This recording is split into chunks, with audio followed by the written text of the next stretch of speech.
In the middle of the night, when the world was fast asleep and only the moon was watching, a quiet wind blew through the streets of London, and in a big, cold orphanage tucked between tall buildings, a little girl named Sophie opened one eye. She was a clever child, always awake before anyone else, always listening to the sounds no one else could hear. And tonight, there was a noise outside a window, a soft whizzing like something moving through the air with great care. Sophie peeked through the curtains, and there, standing taller than a house, was a figure. He was thin and lanky, with ears as big as teacup saucers and eyes that twinkled like stars. He wore a coat patched 100 times over and carried a bag slung across his back. He saw Sophie looking at him and he waved. Then he scooped her up like she was nothing more than a pillow and off. They went flying through the sky. Sophie didn't scream. She was too curious. When they landed far away in the middle of a dark forest, she looked up at the giant. "Who are you?" she asked. "I am the BFG," he said gently.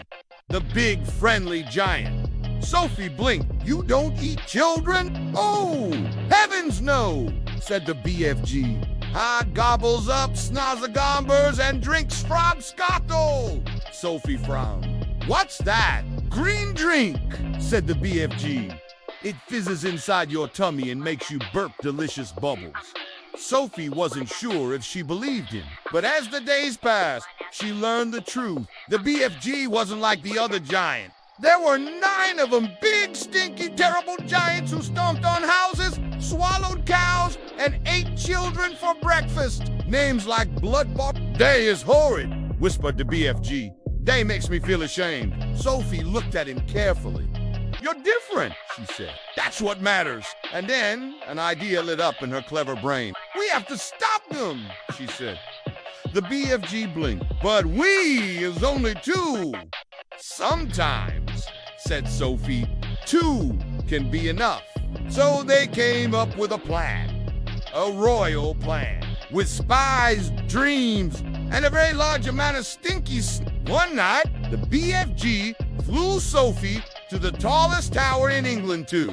The palace of Queen Gloriana herself.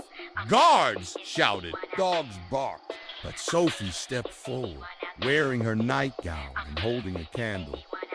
"I need to speak to the queen," she said firmly. And somehow, the queen listened. She sat on her golden throne, sipping tea, while Sophie told her everything: the giants, the danger, the BFG's kindness. And when Sophie finished, the queen stood up.